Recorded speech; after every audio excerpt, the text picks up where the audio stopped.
Suena el teléfono y te cuentan que hace 30 minutos un paciente sufrió una lesión. Lo apuñalaron en el tórax y también en el abdomen. El problema es que cuando cortas el teléfono, el paciente ya está en el reanimador. Si quieres saber todos los conceptos fundamentales de trauma, quédate en este capítulo y te lo contamos.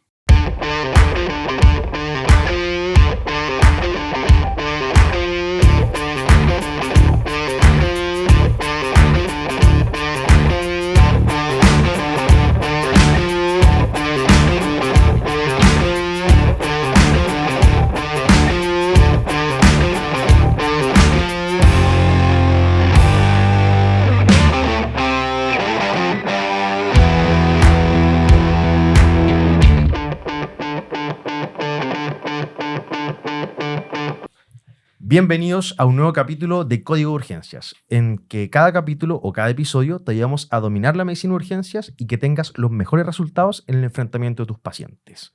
Oye, un nuevo capítulo y no sé qué opinan los chicos porque son como las 6 de la mañana.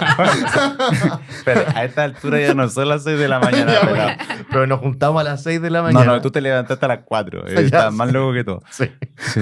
Llegamos a las 5:30, a mí se me olvidó algo y tuve que ir a buscar la casa y finalmente... Pero acá estamos de vuelta y esperamos que este capítulo sea de mucho valor para usted. El día de hoy, ¿de qué vamos a hablar, pelado? El día de hoy es el enfrentamiento de un paciente trauma o politrauma en la urgencia.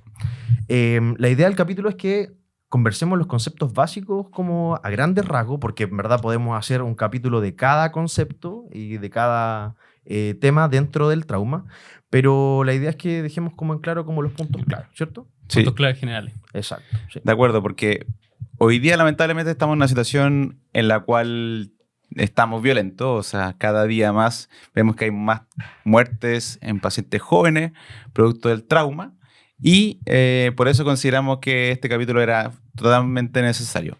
Ahora, solo para introducir el tema, pensemos que uno podría como clasificarlo si es como penetrante o contuso como en ciertos mecanismos, ¿cierto? Y sabiendo que en verdad cada día más nos estamos enfrentando a este tipo de traumas penetrantes. Sí, bueno, traumas penetrantes o el paciente apuñalado. Claro. Es lo clásico. Y no sé cuántos pacientes apuñalados ha tenido Gerson o la Jessie. En este No sé, último en el tiempo. transcurso de... No sé, pero todos los turnos prácticamente. Sí. Sí, pues, siempre Oye, de llega. repente en juntas Muchos. familiares así. No, y de la... Se juntan, llega a las 2 de la mañana, se ponen Se a tomar, desconocen. se desconocen. Se están compartiendo. No, y ni siquiera una puñalada piola, de repente sablazo. Y de la Una vez un cárcel, sablazo. de la cárcel, cuando hay motines en la cárcel y llegan sí. 5 lesionados. Sí, Un pues. día nos llamaron que faltaban gendarmes en la cárcel, estaban todos acá.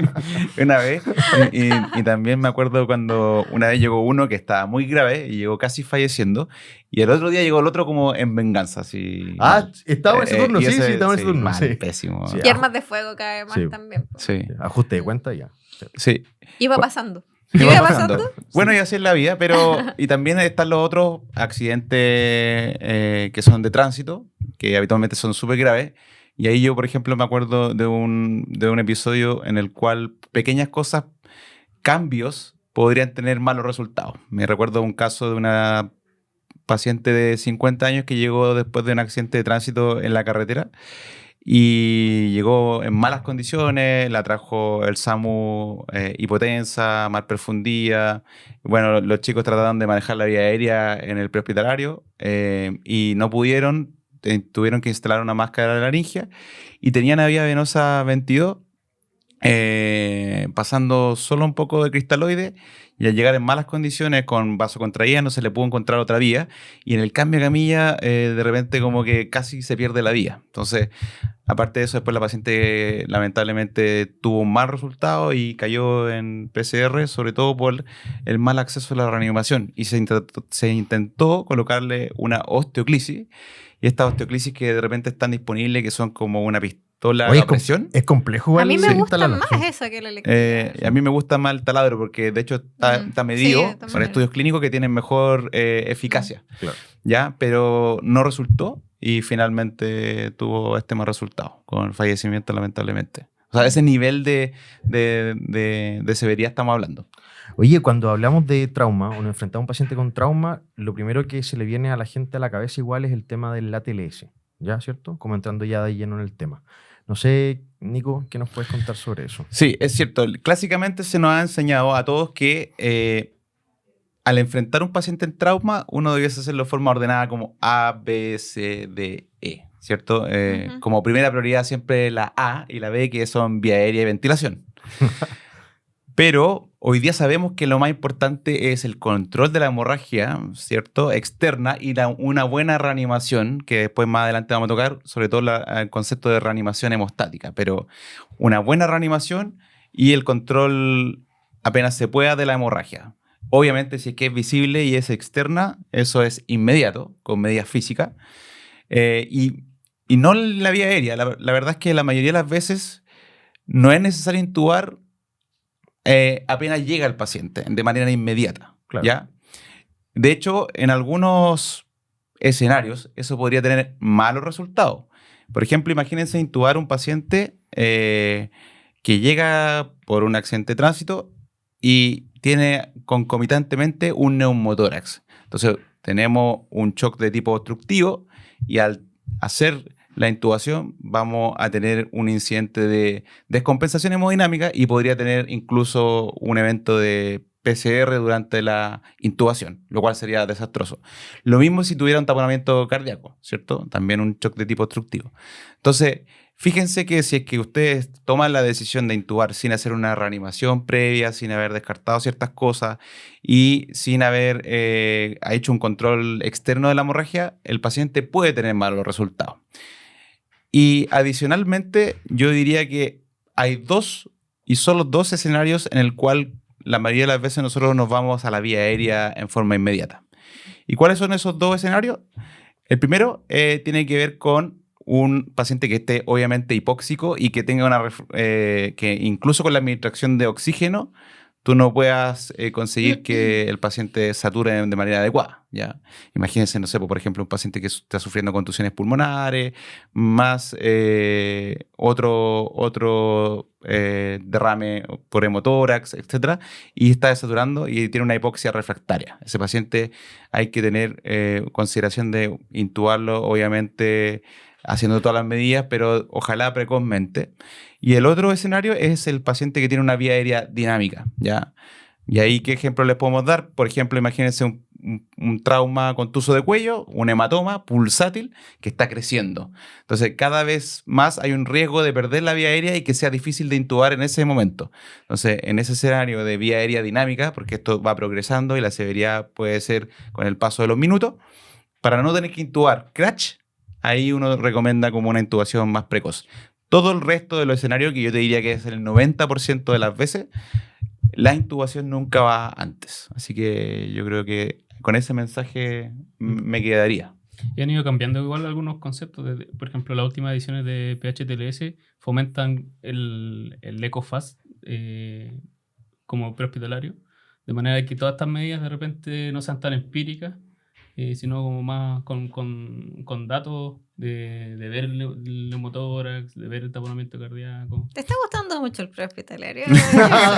Sí. Sí. Aprovecha de decir que Gerson está bien, pasando por el prehospitalario. Está declarado dentro de Estamos nuestro Samu. perfil. Sí, sí. Declarado De hecho, dentro no, del perfil viniste con tu negro. traje de Samu. Mi porque chaqueta eres de ¿Viste Samu. haber Samu. salido con Sí. tu traje de Samu? Me lo voy a poner Sí. para el próximo. Eso.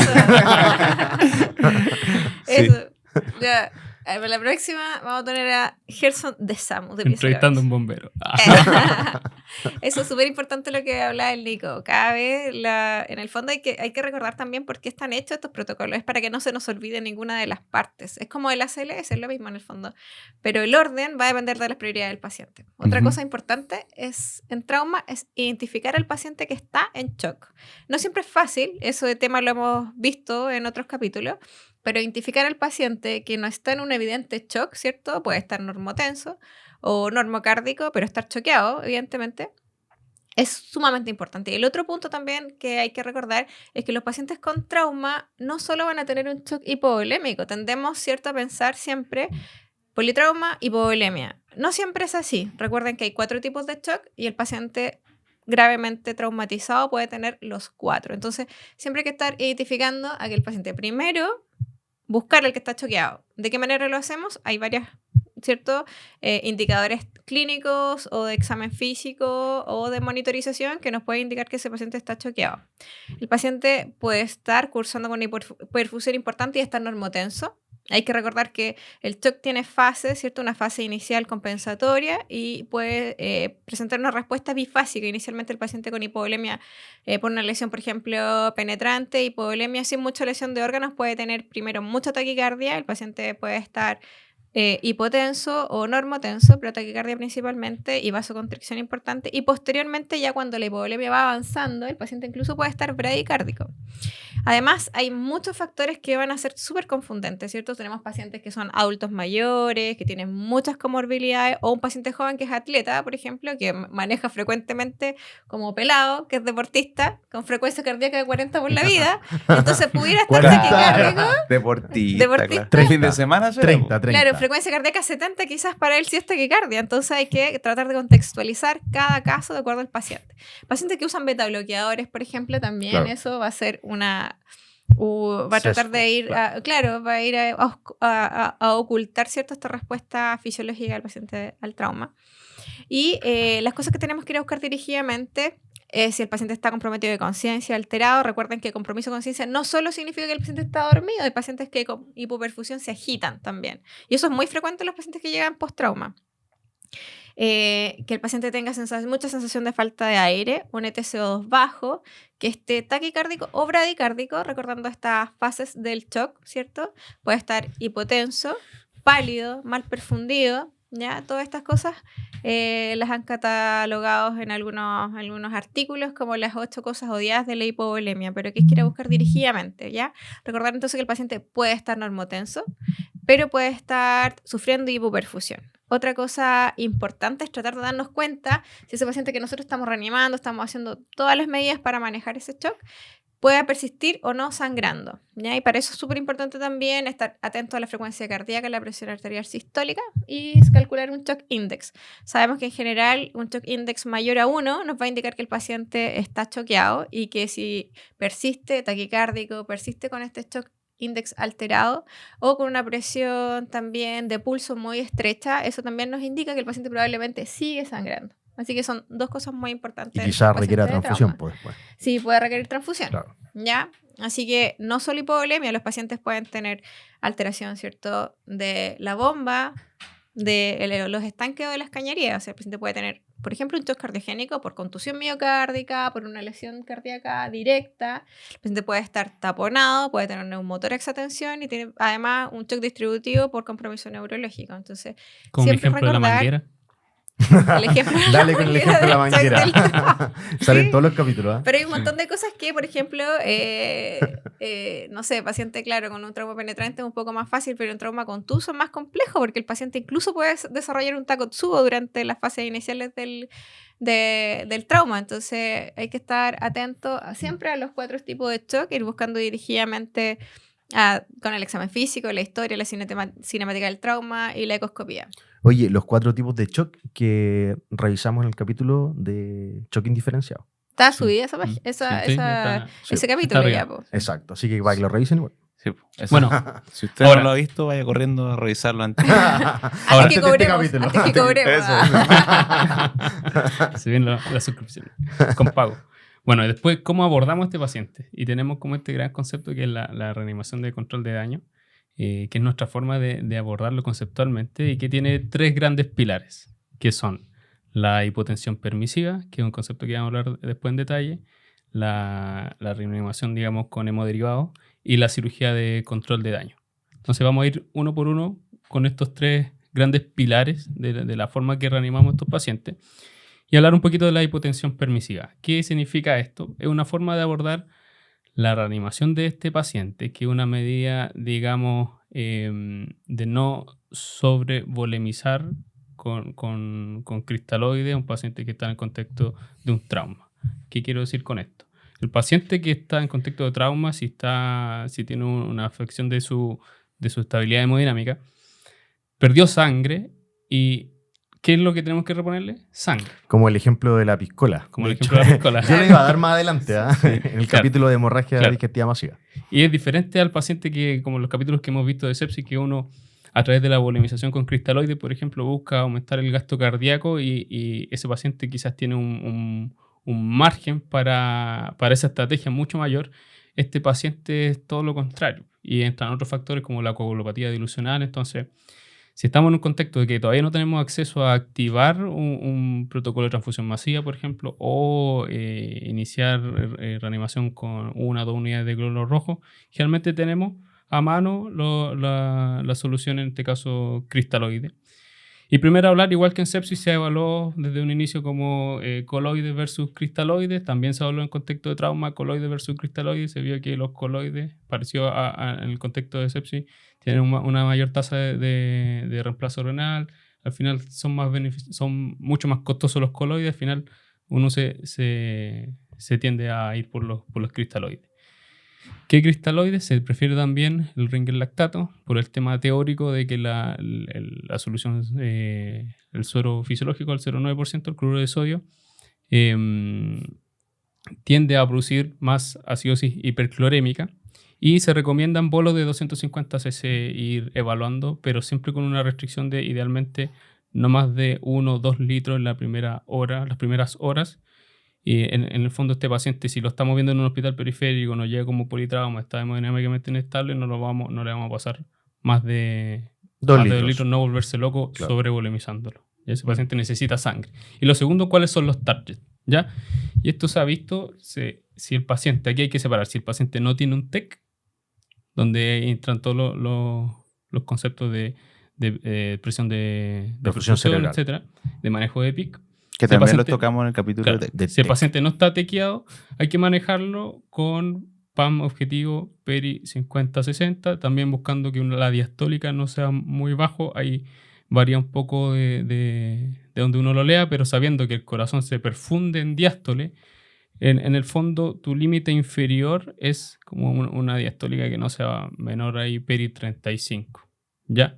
O sea, el paciente está en un contexto politrauma, está con presiones bajas, pero yo no me vuelvo loco buscando una PAM sobre 65, como por ejemplo en una sepsis. Oye, ese tema Puedo igual... permitirme una PAM mucho menor y con un límite inferior de diastólica peri 35, 40, hasta tener el acceso a los hemoderivados. Ese tema es importante porque de repente los colegas dicen como está hipotenso, y uno lo ve, le manda una foto de repente, PAM de 60. Y en verdad el paciente está impeque para ser trasladado antes de iniciar alguna otra medida. Entonces, Sí. Yo quiero recalcar algo importante que dijo Gerson, que es que no hay que volverse loco buscando una normalidad de presión. Pero no quiere decir que tengamos que tener al paciente choqueado, hipotenso, que también eso puede ser un mal concepto. Hay que preocuparse más de una cifra tensional, hay que preocuparse del flujo. Recuerden que perfusión y shock, todo es tema de flujo. Claro. Y nosotros tenemos que permitir que llegue flujo a los tejidos. Así que la idea...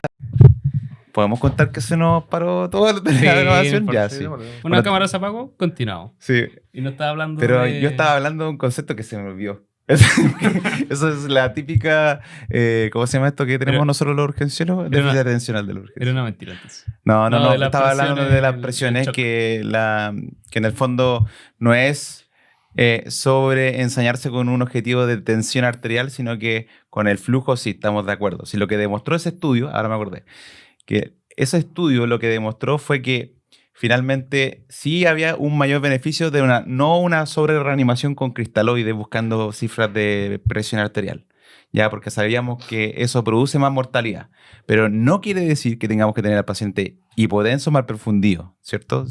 Quiere decir que no sobreensañarse en la reanimación con cristaloides. Más que nada ese es el concepto. Mm. Eso. De la reanimación hemostática vamos a hablar en unos minutos más. Y el tercer pilar es la cirugía de control de daño. Y esto es esencial porque si tenemos un paciente que está con un sangrado activo, ya sea abdominal, ya sea de tórax, ya sea alguna extremidad, ese paciente podemos volemizarlo, podemos pasarle toda la sangre que tengamos en nuestro banco de sangre. Pero si no vamos a detener el origen de la causa de su problema, si el paciente no se va a operar, si no va a pabellón, cerrar la llave. cerrar la llave, Entonces no vamos a terminar en ninguna parte y vamos a terminar con un mal resultado para el paciente. Y eso muchas veces, a veces se quedan problemas porque el paciente está muy inestable, pese a que uno lo reanima, y a veces piden pase por escáner y el paciente necesita ir digamos, a que se cierre la llave y a pabellón de urgencia. Ahí estamos como conectados con Gerson. Buen tercer mensaje. Eso. Terminando la frase. Oye, bueno, Gerson nombró 2 cosas. El tercer punto era, ¿cuál nos queda? Nos falta la reanimación con hemoderivados. Ya, reanimación con hemoderivados. Bueno, antes de hablar de ese tema, hay que decir que todas como las medidas que se implementan en el enfrentamiento de un paciente con trauma son para... Prevenir la triada mortal. Sí, me topé. ¿Te Sorry. tupiste? Sí, Sí. ¿por qué te pusiste...? No, como que me bloqueé. No, tranquilo. Es que lleva 3 días sin Sí, dormir. Y Hay tiene que- examen sí. en 1 hora. Sí, mire, solo para contarle, se despertó a las 4 de la mañana, se tomó 5 tazas de café para grabar y más encima tiene un examen de neurología en 1 hora. Es Súper. altamente probable que en ese examen de neurología convulsiones. Además. Haga todo de Ya. Ya, Pobre redondeando, pelado. pelado, vamos. Sí, Vamos, pelado. Por lo menos ya grabamos Calentamos. estatus, así que sabe. Sí, oye, ya cacho el manejo ya. Ya, no. Lo que pasa es que lo que iba a decir es que todas las medidas que nosotros implementamos en el enfrentamiento de un paciente con trauma son para corregir en el fondo la triada mortal. Que ¿Cuál la es triada esa? mortal del trauma. La triada mortal es coagulopatía, acidosis Un y... trío mortal podría ser. Claro, un trío mortal e hipotermia. Ya. Oye, estoy medio encefalópata, así que cualquier cosa me van corrigiendo ya. Ya, los artículos recientes mencionan que ya no es una tríada, que es una pentada, donde agregan en el fondo hipocalcemia Hoy pasó por el diamante, después la Sí, pentada, exacto. pasó por todo. por todas las figuras. Sí. Bueno, se le agrega hipocalcemia e hiperglicemia. Ahora, lo primero que hay que evaluar en el fondo en el paciente es la acidosis. ¿Qué ocurre con la acidosis? El paciente con shock o un shock hipovolémico, por lo general, en este caso más frecuente la hemorragia, lo que hace es que existe una disminución del aporte o de la difusión del oxígeno a los tejidos. Esto hace que en el fondo se forme pase de un estado de metabolismo aeróbico a anaeróbico, generando una acidosis metabólica.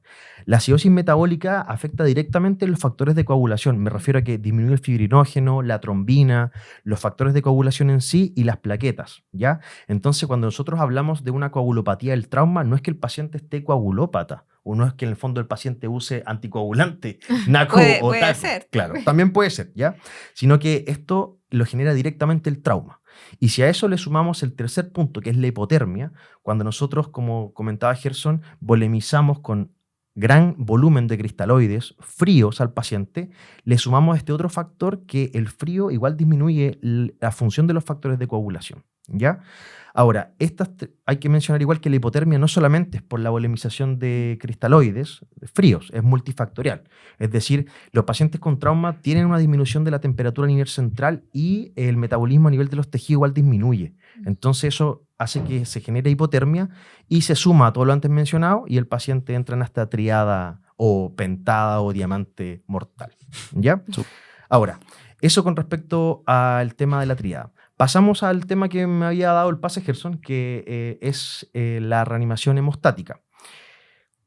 Como mencionamos en el capítulo de la hemorragia digestiva masiva, con la piscola, si el paciente está perdiendo sangre, que me gusta ese ejemplo, Sí, está bueno. hay que reponer A la con gente también sangre. le ¿Te gustó. gusta la piscola?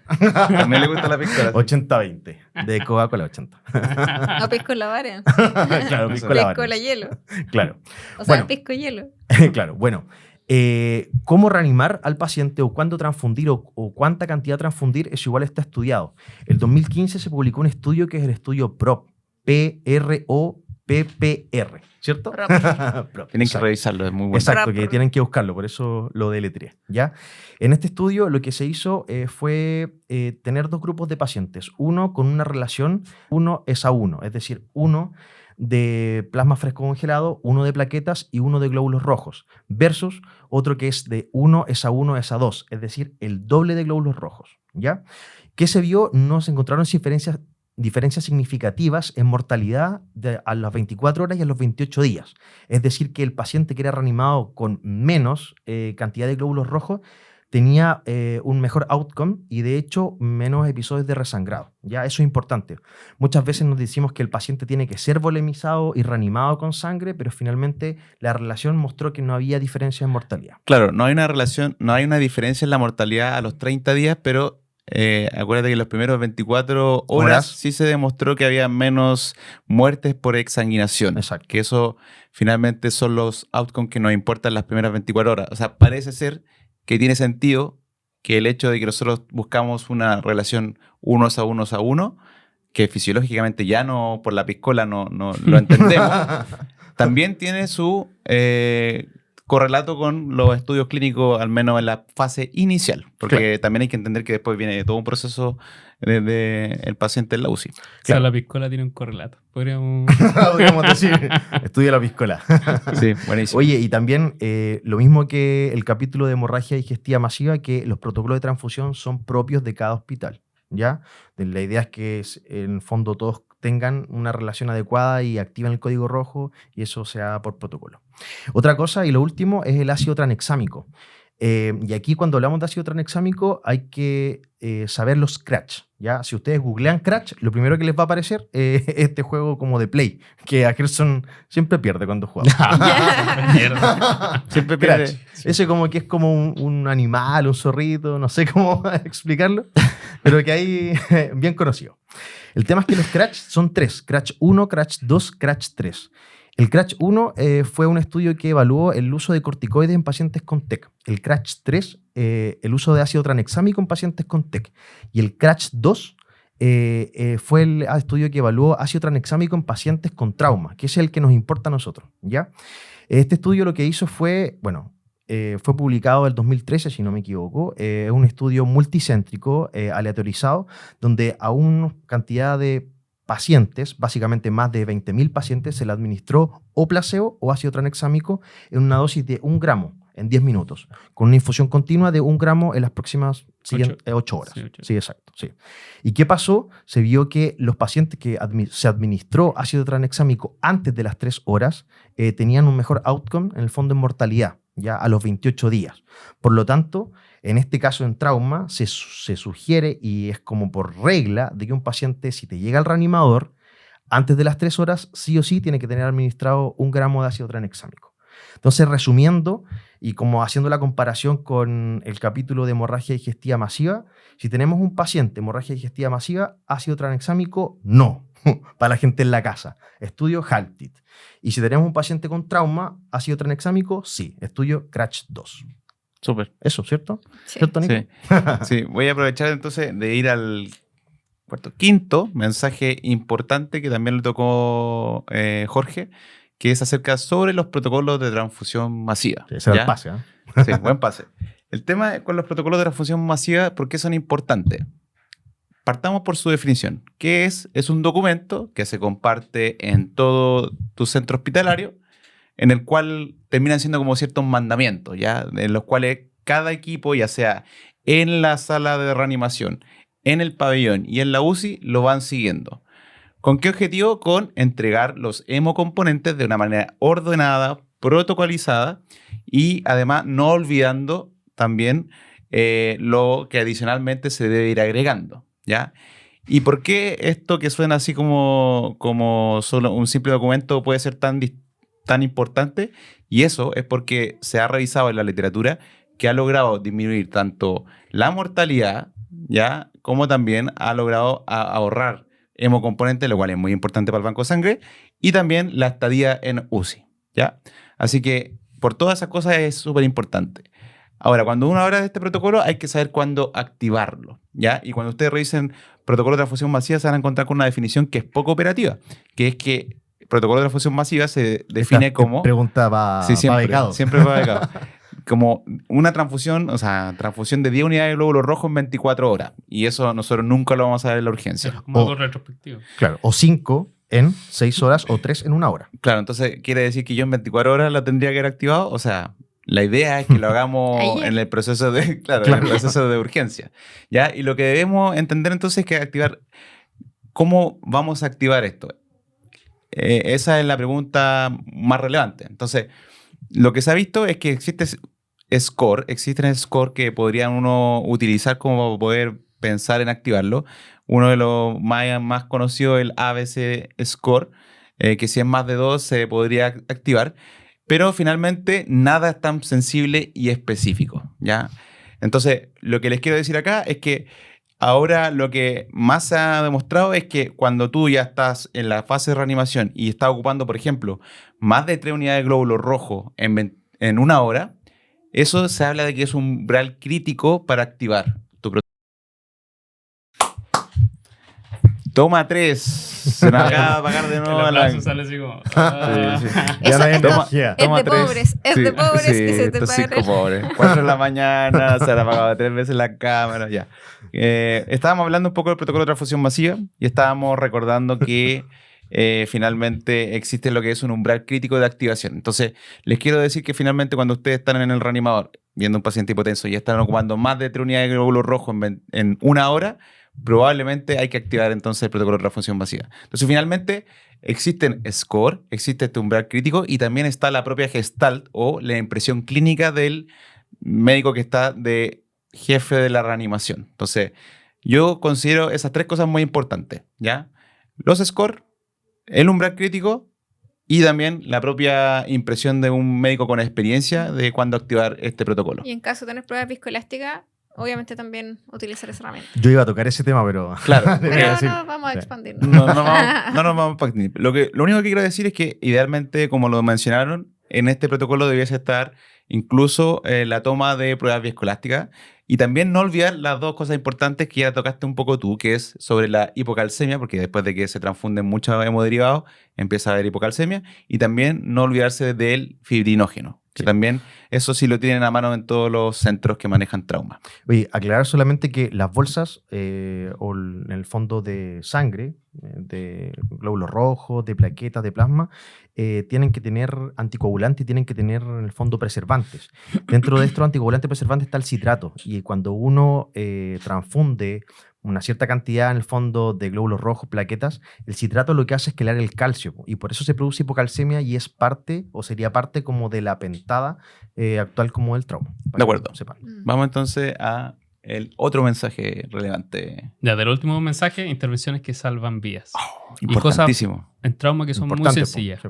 Primero, las vías venosas. Ya, o sea, obtener un acceso venoso en un paciente que está en el contexto de trauma, por ya sea de que le vamos a pasar cristaloide porque no tenemos hemoderivados, a después cuando ya nos llegan, cómo se lo vamos a administrar, necesitamos un acceso venoso en este paciente. Y el tamaño, como siempre, importa. Entonces tenemos las vías de 14 a 14G. No aguantamos la risa. Un delay. El 14G, tenemos desde la 14G, que es Gauss, una medida que es inversamente proporcional, hasta la 24G. De la 14G vamos a poder pasar peri 275 cc por minuto y en una 22 una cifra de 40 cc por minuto. Entonces eso es importante porque uno puede estar en contexto de trauma y dice, ah, chuta, bien, le puse una 22 y resulta que incluso si tú le quieres pasar 250 cc de Ringer te va a demorar como 10 minutos, ¿ya? Después, si no logro tener un acceso venoso, está la intraósea, ¿ya?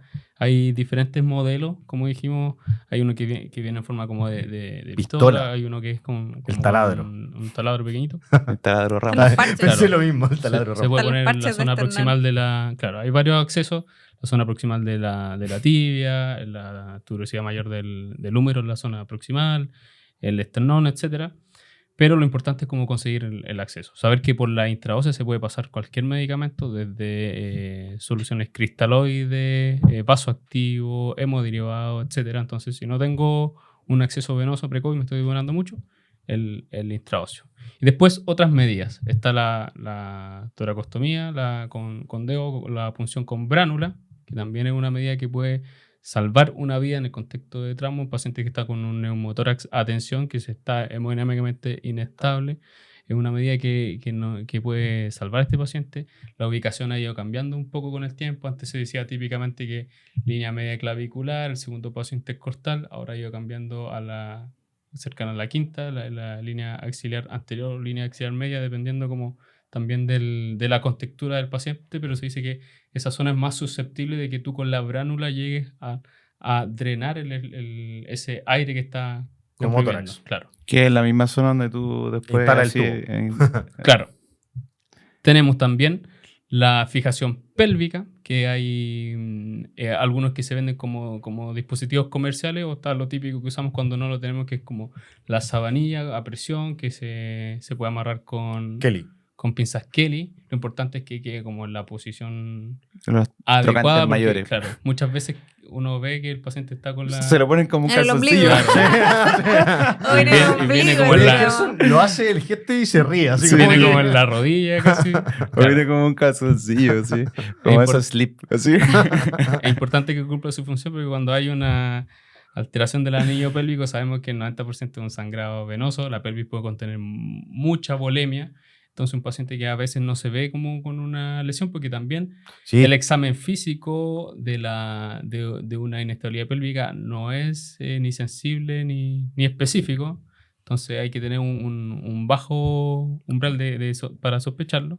Y después tenemos el tema de los torniquetes, ya que ha sido medio fluctuante en el tiempo, pero sabemos que después de este atentado que hubo el 2013 en Boston, como que ganó mucho más boom, porque personas sin muchos conocimientos médicos pudieron salvar varias vidas aplicando torniquetes que son artesanales. Y se demostró que la aplicación precoz de un torniquete versus la aplicación tardía en ese contexto lograba una supervivencia precoz del 70% versus un torniquete tardío que es una supervivencia hasta el 10%, o sea, muy bajo. O sea, el torniquete salva vidas. En la última guía de PHTLS igual se indica que idealmente sean torniquetes como comerciales, pero también si en el fondo, si no tengo uno comercial, PHTLS. aplicar el... Ponte la la chaqueta. Ponte- Ponte la chaqueta. Ponte la chaqueta, somos Yo- demasiado hospitalario. yo defiendo a Gerson. Sí, sí. Porque cuando está uno, bien. No, está bien, pero No, el que cuando torniquete está de vuelta, está bien, está bien. cuando estamos de uno pasa acuerdo. por una rotación, como que Que se- está con esa Se rotación. camisetea, No, de se todas camisetea. De acuerdo. Oye, sí, ¿dónde no habría que colocar torniquete, Jessica? ¿Dónde no ponerlo? En el cuello. Hemos visto Se puede decir- torniquetes ¿Se cervicales. puede decir el caso que llegó, Sí, ¿no? ya, Sí. vamos. Digámoslo. Sí, es que tenemos un caso que hemos recibido acá en la urgencia el año pasadito nomás, hace muy poco.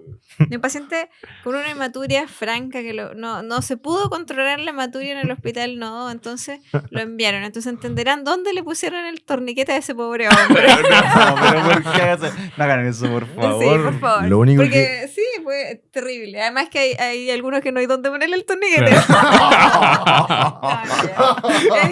Editemos. Gerson dijo que le importa el tamaño. Oye, son el torniquete en la extremidad, pero no... Sí, claro. la tercera. Oye, para la gente en la casa. Van a tumbar el capítulo. ya, ya. cortamos. Para la Pónganse gente en la serio, pónganse casa, serio. el paciente se salvó. Eso es Sí. importante. Sí. Porque Pero- la gente va a preguntar por si se salvó o no. Sí, se salvó, pero no gracias al torniquete. Eso. Ya, oye, vamos con. Para que no se nos apaguen las cámaras. Después- Último weón. mensaje. Último mensaje, vamos, Último vamos. mensaje, podemos hacer un resumen, pero en realidad otro mensaje importante que en manejo del paciente traumatizado, politrauma, un paciente grave, no solo los conocimientos y manejar todas estas cosas es importante, otra cosa que prima acá es el orden, el liderazgo y la tranquilidad del reanimador que es líder. Entonces, algunos consejos importantes siempre es mantener la calma. Acá los urgenciólogos en general somos todos medio loquiel y acelerados, pero como que estamos en realidad bien expuestos a situaciones muy estresantes, entonces como que nada nos asusta mucho, pero siempre mantener el orden, la tranquilidad mental y siempre una información clara también. El Recuerden personal. que trabajamos con equipo, entonces el personal tiene que tener muy claro a lo que se va a enfrentar. Muchas veces nos avisan, ¿cierto? Por teléfono, el Gerson en el SAMU nos dice, oye, un paciente traumatizado, accidente de alta energía, sin cinturón de seguridad y algunas cosas importantes, entonces uno puede adelantarse a eso y prepararle al equipo que está en la sala reanimadora. Al momento de entrar este paciente a la sala de reanimación, uno hace una evaluación primaria rápida, ¿cierto? Un IFAST probablemente. Y vamos a tener una visión más o menos clara de lo que está pasando y lo que queremos hacer con ese paciente. Pero el personal no tiene por qué saber lo que está uno pensando, ¿cierto? A no ser que estés con un colega que en general pensamos más o menos lo mismo y sabemos lo que vamos, pero el resto del personal no. Por lo tanto, es súper importante. Por ejemplo, ya chicos, llegó esta paciente femenina, 35 años, politrauma, alta energía, iba sin cinturón de seguridad, la encontraron fuera, comprometida de conciencia. Lo que encontré en el FAS es lo siguiente. Paciente probablemente va a requerir un manejo avanzado de la vía aérea, pero está hipotensa, la vamos a reanimar, vamos a mejorar su perfusión y probablemente en forma posterior vamos a hacer un manejo avanzado de la vía aérea con secuencia de intubación rápida, pero por ahora le encontré en el FAS líquido libre abdominal, la paciente está mal perfundida, taquicárdica, vamos a activar un protocolo de transfusión masiva probablemente o solo glóbulos rojos, pero avisen al banco de sangre y avísenle también al neurocirujano que llegó, al equipo quirúrgico, al traumatólogo y así ir ordenando el equipo, cosa que el resto sepa cuál es tu idea, ¿ya? Porque todos tienen muy metido en la cabeza, como decía el Nico, a veces hay que intubarle y toda la vía aérea, ¿no? Basta inicialmente, probablemente con esa paciente, solo ponerle una máscara de no recirculación, ¿cierto? Y ir avanzando con tu reanimación hasta que la paciente esté en condiciones para intubarla, para ir a pabellón o a ir a imágenes, ¿ok? Eso es sumamente importante. Y como decía Gerson, hay varios procedimientos que pueden salvar la vida a un paciente politraumatizado, por lo tanto también es nuestra responsabilidad siempre estar practicando debidamente estos procedimientos, los pacientes que tenemos tiempo para hacerlo de la manera adecuada o también a través de la simulación. Eso es súper importante también, así que liderazgo, tranquilidad, información clara. Estupendo para cerrar. Siempre líder. Oye, estupendo para Sí. cerrar el capítulo. Yo creo Siempre que... líder, nunca hay líder. Sí, calma ante todo, como Eso. el lema del reanimador de eso será. Oye, a pesar de todos los cortes, este ha sido uno de mis capítulos favoritos, Sí. para ser honesto. Estuvo fluido. Aunque hay que recortar Interesante. unas tallas, sí. Sí, hay Sí. que recortar las tallas de Gerson. Sí. La del torniquete. Sí. La del Oye, torniquete. para cerrar, Jorge, ¿por qué no cerráis el capítulo con 3 mensajes importantes antes que se apague todo? Ya, el primer capítulo es siempre... El primer capítulo. Perdón. Vamos a tener que cortar. Ya, vamos a tener corte. De nuevo. Sí, Tiene un te examen en media hora. Está En bien. 10 minutos tiene un examen. Ya, mensajes finales. Ya, mensajes finales. El primer mensaje final es ser en el fondo ordenado en el REA. Ya, al Ya. personal ser ordenado y ver las prioridades en el paciente. Por el fondo, no vamos a intubar a un paciente que requiere estabilización primero desde el punto de vista hemodinámico, transfusión de hemoderivados y todo lo que eso conlleve. Ese es el primer punto. No sé si quieren agregar algo a ese punto. Súper. Sí, Súper. súper. Otro punto importante, de hecho fue como el tema que yo hablé, es el ácido tranexámico. Ha pasado que llegan pacientes politraumatizados y ni siquiera le han pasado un gramito de ácido tranexámico. Es algo tan fácil, disminuye la mortalidad en el fondo a las 24 horas y a los 30 días, que en verdad siempre tienen que tenerlo como en mente, ¿ya? Y antes de 3 horas, porque después de 3 horas aumentan los episodios tromboembólicos. Ojo con eso. Otro punto importante es, La reanimación hemostática con, ojalá, idealmente 1 a 1 a 1. exacto. Sí. Es ideal que tu centro tenga un protocolo de transfusión masiva. Masiva, exacto, sí. Iba a decir más que nada como, en el fondo, la reanimación hemostática, pero también cirugía de control de daños y también el concepto de que habló Gerson de hipotensión permisiva. Igual es importante ese tema, ¿ya? Ujú. No todo paciente, en el fondo, que está... No hay que alcanzar la normotensión muchas veces. Sí. Ujú. Otro Eso. punto importante es recordar que los pacientes que vienen politraumatizados, aunque se vean tranquilos, siempre hay que ir a buscar dirigidamente el shock y recordar que no solo van a tener un shock hipovolémico, pueden tener cualquiera de los demás. Y eso es otra cosa importante a recordar. Sí, Sí. y finalmente, las intervenciones que mencionó Gerson, cosas simples pueden salvar la vida y no se necesita un entrenamiento así como una pasantía en Harvard para eso. Ya, yo creo que son cosas que se pueden entrenar. Ya, así que eso sería. Eso. Estamos entonces cerrando este capítulo. Les damos las gracias a todos por seguirnos. Síguenos, coméntanos y además sugiere qué capítulo te gustaría. En el próximo capítulo sabrás si Pelado pasó su examen de neuro. Así como hoy no creo. o Esperamos si que... convulsionó. Así que cuídense y nos vemos en el próximo capítulo en Código Código de de Urgencia. Urgencia. Nos vemos.